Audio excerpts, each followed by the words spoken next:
सतगुरु के साजी निवाजी प्यारे साध संगत जी, प्यार और सत्कार से कहना धन निरंकार जी। तेरी पूजा याद रहे, तेरी इबादत याद रहे, बख्श लो माता जी, बख्श लो माता जी।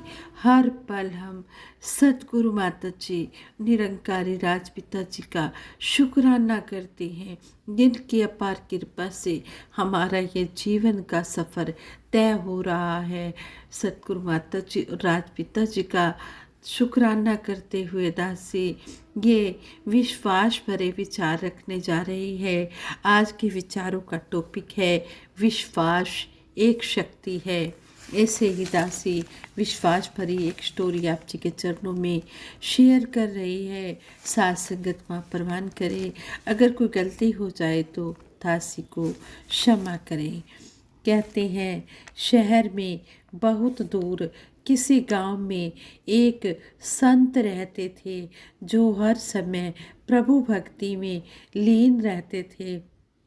इस शरीर को चलाने के लिए भोजन की आवश्यकता तो रहती ही है, इसलिए गांव के मुखिया ने संत जी को नियम पूर्वक भोजन पहुंचाने के लिए गांव वालों की बारी लगाई हुई थी।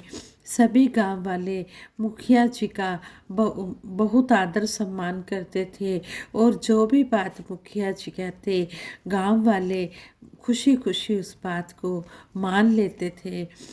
इसी तरह कहते हैं कि संत जी की विश्वास भरी बात कि जब भी कभी मौसम में गड़बड़ी के कारण वर्षा देर से आती थी या इंतज़ार करने पर भी नहीं आती थी, तो सारे गांव वाले संत जी के पास जाकर विनती करते।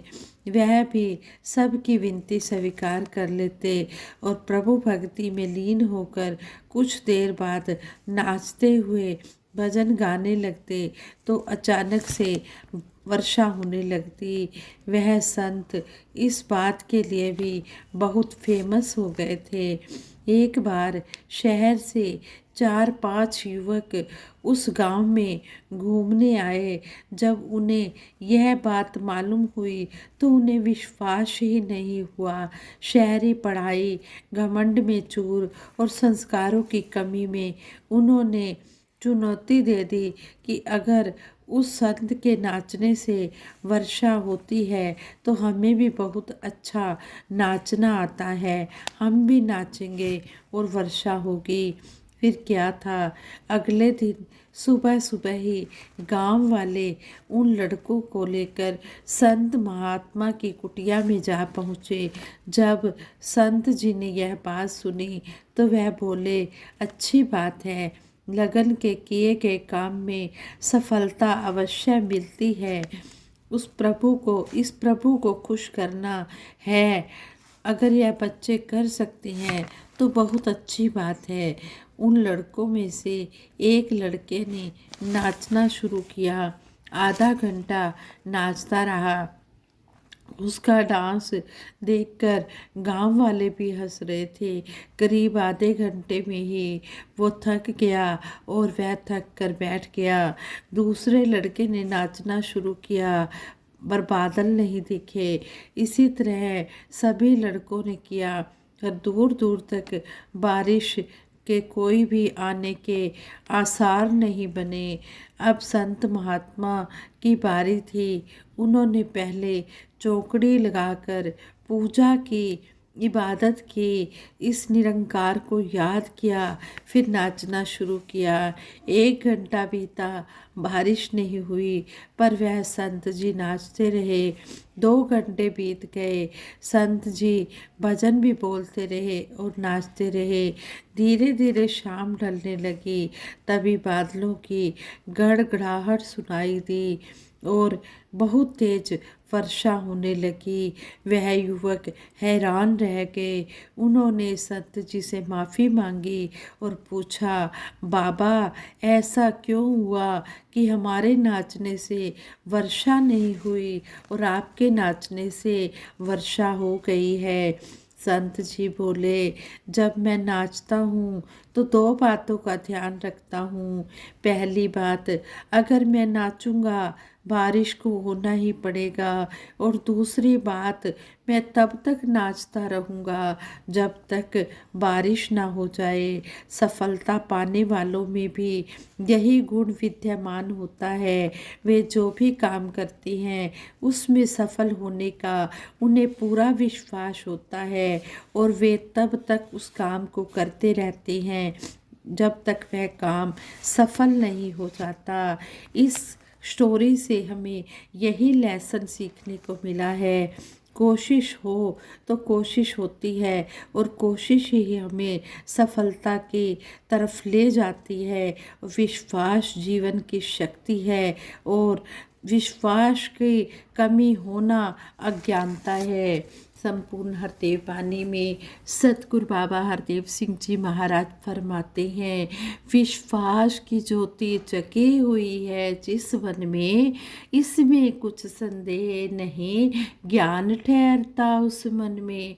कहते हैं विश्वास की ज्योति जिस मन में मजबूत होती है, फिर उसमें कोई शक नहीं है कि उसमें ये ब्रह्म ज्ञान नहीं ठहरेगा। उसमें ब्रह्म ज्ञान पक्का ठहरेगा जिसके मन में दृढ़ विश्वास, मजबूत विश्वास होगा। विश्वास एक ऐसा शब्द है जिसके बिना दुनिया के सामाजिक और आध्यात्मिक तौर पर चलना मुश्किल है। परिवार में भी हमें एक दूसरे पर और ऐसे कई रिश्तों में भी हमें विश्वास दिलाना और करना ही पड़ता है। उदाहरण के तौर पर, अगर हम कोई वस्तु खरीदते हैं तो वो हमें उस वस्तु या उत्पाद का विवरण देता है, तो हमें भी उस पर विश्वास करना पड़ता है, वरना व्यापार या व्यवहार कर चलना मुश्किल है। ऐसे ही युग पुरुष शहंशाह बाबा अवतार सिंह जी महाराज ने अपने विचारों में फरमाया था कि मैंने जो यह निरंकार प्रभु का ज्ञान आपको दिया है, यह इतना सच्चा है कि अगर मैं ही आपको यह बोलूं कि यह निरंकार नहीं है तो आपने मेरी बात नहीं माननी। यह इतना सच्चा सुच्चा ब्रह्म ज्ञान है। आद सच जुगाद सच, है भी सच नानक होसी भी सच। यह ब्रह्म ज्ञान पहले भी था, अब भी है और आगे भी रहेगा। गुरसिक को तो अपने गुरु पर विश्वास होता ही है, लेकिन गुरु को भी अपने गुरसिक पर विश्वास होता है। एग्जाम्पल के तौर पर, जहाँ कहीं भी संगत का कोई भी मामला हो या निजी तौर पर किसी को भी प्रचार टूर पर भेजना हो, तो शहंशाह जी या बाबा गुरबचन सिंह जी, बाऊ महादेव सिंह जी बाऊ महादेव सिंह जी को अक्सर भेजते थे। विदेश में भी बाबा गुरबचन सिंह जी महाराज ने नेपाल, अमेरिका, कनाडा पहले बाऊ महादेव सिंह जी व निहाल सिंह जी को भेजा, और उसके बाद खुद इन देशों में गए। संसार में आज एक तरफ जाति पाति, धर्म, भाषा, क्षेत्र, खान पान, वेशभूषा के आधार पर एक दूसरे से नफरत हो रही है। कभी भाषा का नाम लेकर, कभी जाति पाति, मजहब मिल्लत की दीवार खड़ी करके प्रांतवाद के सवाल, रंग नस्ल के सवाल खड़े किए जा रहे हैं। आतंकवाद का बोलबाला, जहां मासूम बच्चों को भी नहीं बख्शना। इंसानियत का म्यार गिरता जा रहा है। इसमें युवा वर्ग का भी एक अहम योगदान है, क्योंकि युवा वर्ग भी एक शक्ति का बहुत बड़ा स्रोत बनकर प्रकट हुआ है। नवयुवकों की यह शक्ति चाहे तो बंजर भूमि को हरा भरा बना दे, और चाहे तो हरी भरी भूमि को मरुस्थल बना दे। शांति को हिंसा में वह हिंसा को शांति में बदल दे। यह शक्ति चाहे तो धरती को स्वर्ग और चाहे तो धरती को नरक भी बना सकती है। महापुरुषों की यह ऊर्जा नदियों में तीव्र गति से बहते हुए पानी की तरह है, जिसे यदि कंट्रोल में कर लिया तो बिजली भी पैदा करेगा और खेतों की सिंचाई भी करेगा। परंतु यदि इस जल को कंट्रोल नहीं किया गया तो वह बाढ़ के रूप में फसलों को खराब भी कर सकता है। यह अग्नि की तरह ऐसी शक्ति है जिसे यदि सही ढंग से प्रयोग किया तो यह घर के सभी सदस्यों के लिए भोजन पकाएगी, और सही ढंग से नियंत्रित ना किया गया तो घर को ही जला डालेगी। इसलिए आवश्यक है ऊर्जा के इस विशाल स्रोत को सही दिशा प्रदान करना, जिससे यह विनाश का नहीं विकास का कारण बने, धरती को नरक नहीं स्वर्ग बनाए। इनके व्यवहार में ईर्ष्या, घृणा, हिंसा, असहनशीलता, निर्दयता के स्थान पर प्रेम, नम्रता, सहनशीलता, करुणा जैसे दिव्य गुण भर जाए। धरती जो पहले नरक बन गई थी अब अधिक सुंदर, रहने योग्य और स्वर्ग का रूप ग्रहण कर ले।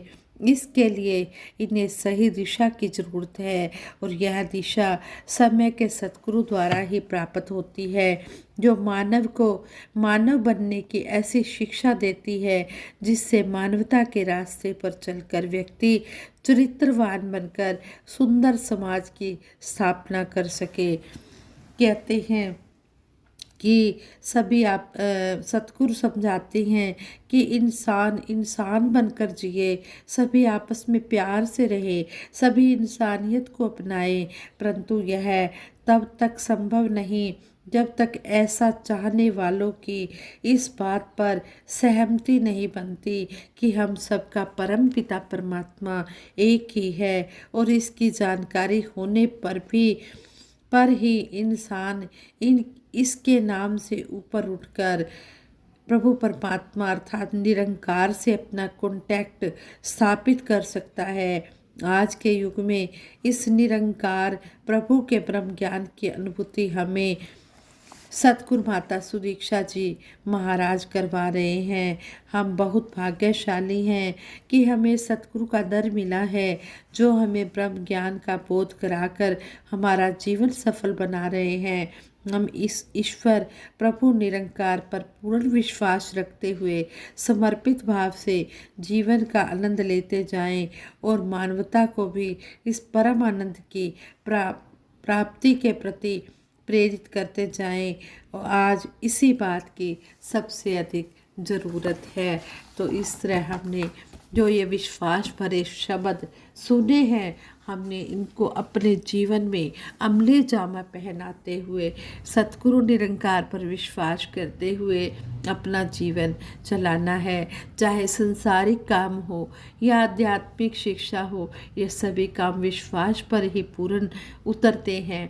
इसलिए हमने संसारिक कामों में भी और आध्यात्मिक शिक्षा में भी सबसे पहले इस विश्वास को लेकर आना है।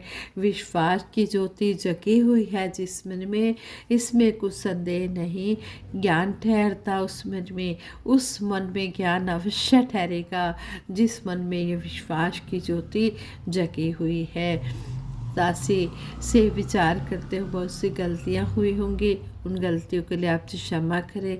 सबके भले की कामना करते हुए, सबके सुखों के मांगते हुए सतगुरु माता जी के चरणों में दासी सिमरन करवाएगी। आप सभी ने मिलकर सिमरन करना है। तू ही निरंकार, मैं तेरी शरण हाँ, मैनू बख्श लो। तू ही निरंकार, मैं तेरी शरण हाँ, मैनू बख्श लो। तू ही निरंकार, मैं तेरी शरण हाँ, मैनू बख्श लो। बोलिए सतगुरु माता सुदीक्षा सविंदर हरदेव जी महाराज की जय। निरंकारी राजमाता गुरुबचन अवतार की जय। साथ संगत जी बड़े प्रेम से कहना धन निरंकार जी।